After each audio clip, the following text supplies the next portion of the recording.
MP3s. So we can lose the moon data, but we're backing up everybody that swiped their key card for the last 20 months, right? Yes, Okay, I got it. exactly. Just as long as I understand NASA's priorities. Gotcha. Yes, yes. I'll never forget my first week at Goddard. I went into an engineer's office. Like he's a freaking GS-15 or something. Okay, that's like a $250,000 a year. Okay, it's like 150 to 250 a year salary. I go into his office. One of his hard drives had crashed. I'm not making this up, guys. And I get called on a tech support call. I pull his drive and I run this data retrieval tool, and it's all organized pornography. It's all porn with categorized folders. That's terrible. But my point is that all that stuff is all saved. Right. Well, you got to back up the porn. Can't lose that, right? But we lost the moon data. Yeah. There's a lot of cancer at Edwards Air Force Base, where Dryden Flight Research Center is located. I don't think that's accidental. I don't believe that that's accidental. I believe that there's a reason why they allow so many, I don't know what it is. It's not just chemicals. There's so many things going on at the base, at Edwards Air Force Base, that environmentally are harmful to humans. I don't think that's accidental. I think that the smart people that they hire, they don't want them to remain smart, and they maybe don't even want them to stay in the know. We had an SR-71 pilot. She was an SR-71 pilot, Marta Bonmeyer. She was flying SR-71s for her career, and she died in a small airplane accident in the mid-2000s. So you understand, I have a lot of questions about these so-called weird, strange deaths that happen, whether it's cancer, whether it's an airplane crash, whatever it is. I have a lot of questions. Marta Bonmeyer crashing a plane and dying after flying the SR-71? It's odd. Yeah, well, she's not the only one, though, Cindy. There's YouTube videos about a guy that worked in Antarctica, supposedly found out something. It seems like if you're a type of person that they can't trust, and you have information that need to know information only, it seems like some of these people are dying mysteriously or disappearing even, right? Or they're having mental issues that cause them to have to take or to be prescribed, not have to take, but be prescribed drugs that alter their mind to the point that they're practically useless. Correct. Yeah, that's a good. Correct. Yeah, that's a good setup, right? Because somebody comes clean, like you guys, whistleblowers, and they go, well, they're doing this and this and this, but then all of a sudden you can go back and say, well, we have their mental history here. And they're not. Yeah, they're nuts, and they're not really saying the right things. We are taking care of them. We have on medication, but they're just saying wrong things, and so we can discredit that way also. Yes. And so there's, people are always wondering, well, where are these NASA employees that are saying the Earth is flat? Folks, I got 2 NASA former employees right here on video that know for a fact, from what they learned from NASA and what they've studied out themselves, that the Earth is indeed not a spinning ball. Amen? Amen. And I know, Cindy, I know that you got family to tend to right now, and I would like to make some more videos with you guys because, David, we still got to talk about planes flying along a magnetic field of some type, because we know everything's based on electromagnetics. We know that. We know from the eclipse that the sun and moon are just projection lights, and I'd like to hear you guys' theory about that. Cindy and I got some photos to show, so the next video I'll bring those photos. Cindy and I do not agree on everything, and that's great because we need that. We need not to be on the same page and beat the same drum.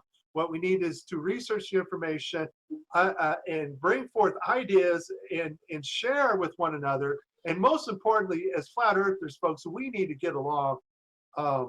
I can't stress that enough. There are no shills and gatekeepers in the flat earth community. There is no such thing as that. Nobody has the key to the whole thing, and they're just hiding it from us, okay?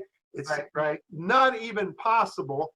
And, and I get so mad. Yeah, I don't share the views of maybe Jaron or Bob or even Cindy. I don't share all her views, but I can tell you she is not a NASA gatekeeper, and I can tell you she's not a shill. She's very genuine.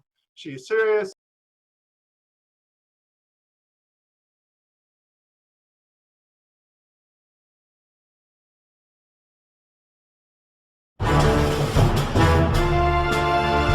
Mais où donc est le bord?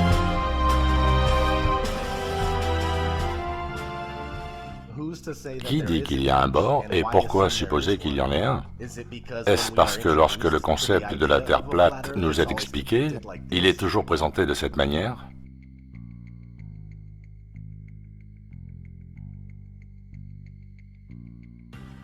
Dans le modèle actuellement le plus accepté, l'Antarctique n'est pas un continent, mais une masse de glace de 360 degrés qui retient les océans à l'intérieur. Quand on regarde la carte de Gleason, qui date de 1892, on voit indiqué dans le haut qu'elle est scientifiquement et pratiquement correcte, telle qu'elle.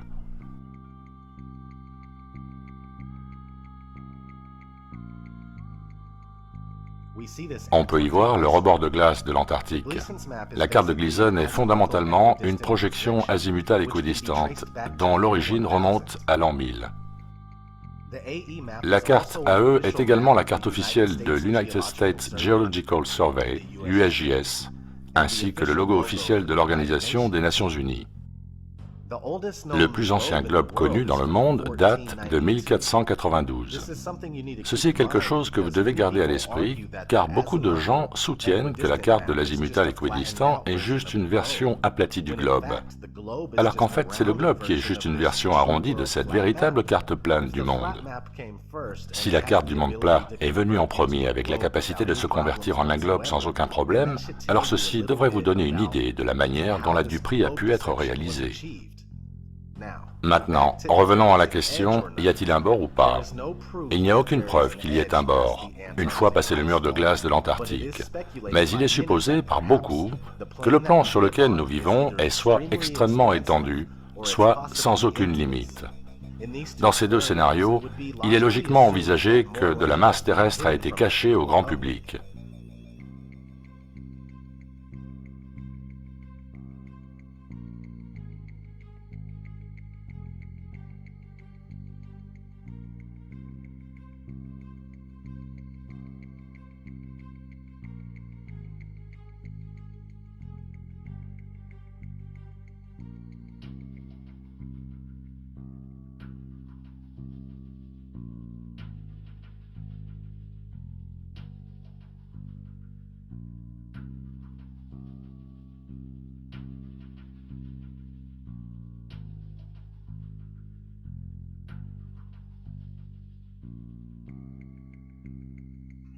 Dans une interview de 1954 avec l'admiral Richard E. Byrd, un officier de la marine américaine spécialisé dans l'exploration, celui-ci avait ceci à dire.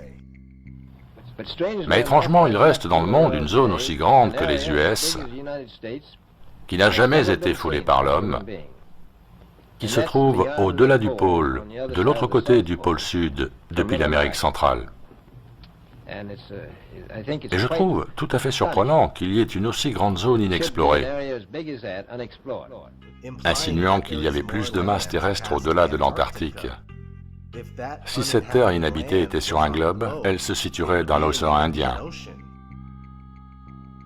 Une découverte récente d'une ancienne carte bouddhiste dans un journal de 1907 semble soutenir l'idée d'une vaste plaine avec beaucoup de terre.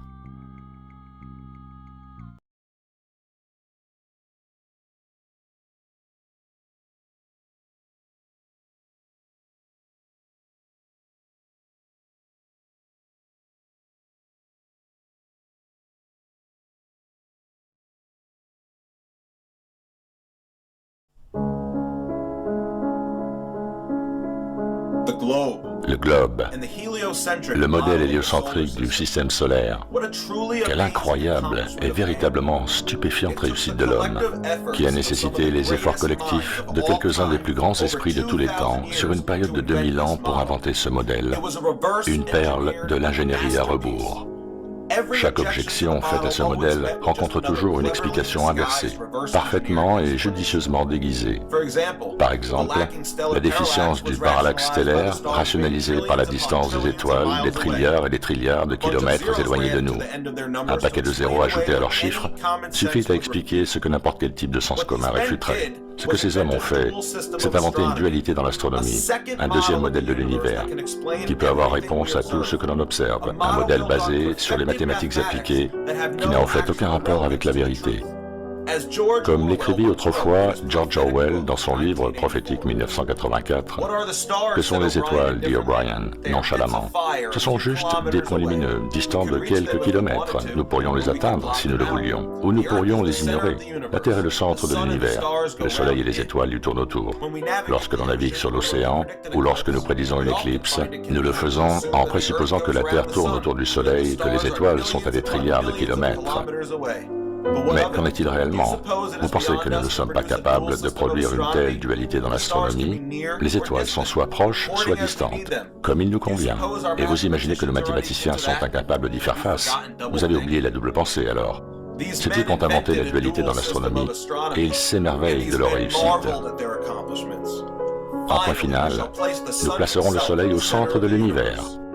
Le globe, l'héliocentrisme, la théorie du Big Bang, l'évolution, tous ne sont que des mensonges de la pseudo-science qui nous sont enseignés comme des faits. Notre enseignement n'est que mensonge après mensonge après mensonge. Ils doivent nous garder totalement ignorants et désinformés pour la même raison qu'ils n'ont pas éduqué les esclaves. Un esclave sans éducation est plus facile à contrôler qu'un esclave éduqué. Et l'esclavage est esclaves endettés. Et aux esclaves, on ne leur dit pas la vérité. Le savoir, c'est le pouvoir, et celui qui possède le savoir détient le pouvoir. Ils prétendent nous donner une éducation, mais ce n'est qu'un programme dilué conçu pour empêcher notre esprit d'atteindre son vrai potentiel. Ce n'est qu'un endoctrinement du gouvernement, et les gens avalent mensonge après mensonge. Et tous ces mensonges n'ont qu'un seul but, supprimer l'idée du Créateur. Et la théorie avancée pour justifier l'existence aléatoire d'un univers sans créateur est celle du Big Bang, qui exige que les planètes et étoiles soient de forme sphérique, façonnées par la gravité pour qu'elles soient seulement plausibles. Ça ne fonctionne pas sur une Terre plate. Comment pourrait-il justifier la création d'une Terre plate et de ses corps célestes lui tournant autour sans une intelligence suprême? Ils ne le peuvent pas. Une Terre plate géocentrique créée par un idiot? Et c'est un énorme problème pour ceux qui détiennent le pouvoir ici sur Terre. Et voilà ce à quoi tout se résume. Personne ne peut servir deux maîtres à la fois. Vous détesterez l'un et aimerez l'autre. Personne ne peut servir à la fois le Créateur et l'argent, le Créateur et l'avidité, dans le même temps. La Bible décrit précisément une terre stationnaire avec des frontières, un début et une fin, comme toute chose. Donc si la Terre était plate, cela correspondrait à la parole du Créateur, et Satan, lui, n'a de cesse de nous dire le contraire de cette parole. Tous les mensonges de Satan masquent la vérité et nous éloignent du Créateur. Et il leur faut travailler dur pour oblitérer le Créateur, car personne ne peut servir deux maîtres en même temps. Ils veulent que l'argent soit votre maître. Ils veulent que vous soyez un esclave endetté dans l'immense pyramide monétaire à la vaille cul-de-sac pour un salaire d'esclave. Ils n'accepteraient plus l'endettement avilissant des banquiers qui nous contrôlent. Les gens choisiraient immédiatement le Créateur au lieu de l'argent. Et le système entier s'écroulerait. Tous ces mensonges minutieusement conçus n'ont qu'un seul et unique objectif, celui de supprimer la réalité du Créateur, de sorte que nous restions asservis à leur système d'endettement. Car encore une fois, il est impossible de servir deux maîtres en même temps.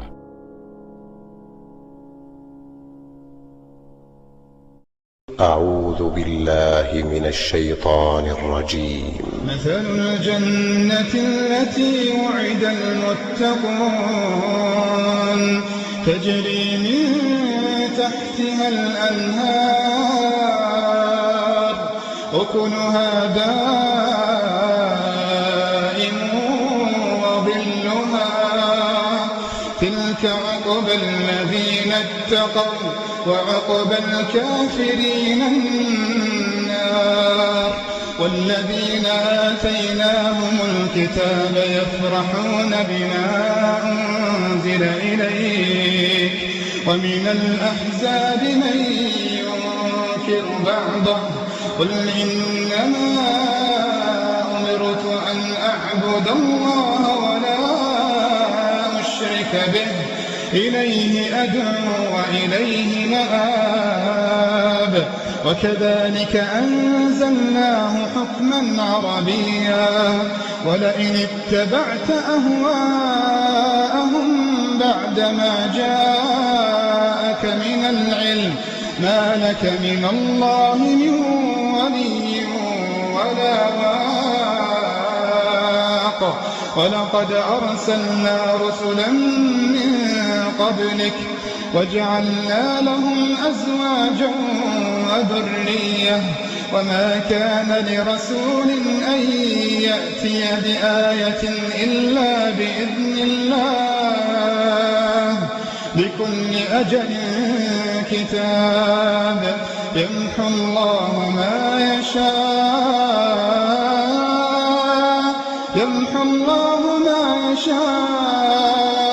ويثبت وعنده أم الكتاب وإما نرينك بعض الذي نعدهم أو نتوفينك فإنما عليك البلاغ وعلينا الحساب أولم يروا أنا نأتي الأرض ننقصها من أطرافها والله يحكم لا معقب لحكمه وهو سريع الحساب وقد مكر الذين من قبلهم فلله المكر جميعا يعلم ما تكسب كل نفس وسيعلم الكفار لمن عقب الدار ويقول الذين كفروا لست مرسلا قل كفى بالله شهيدا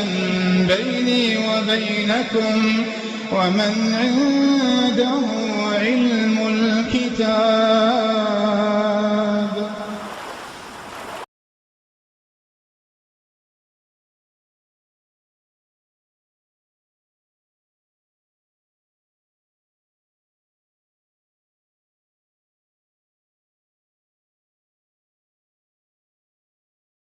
أفلا يرون أنا نأتي الأرض ننقصها من أطرافها أفهم الغالبون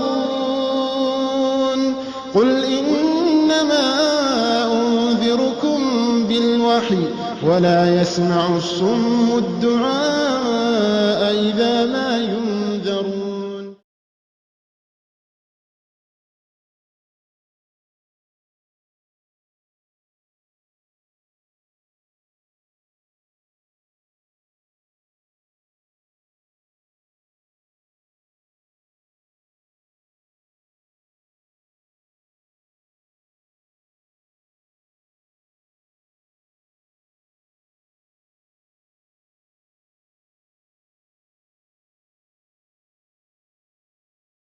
ولقد استهزئ برسل من قبلك فحاق بالذين سخروا منهم ما كانوا به يستهزئون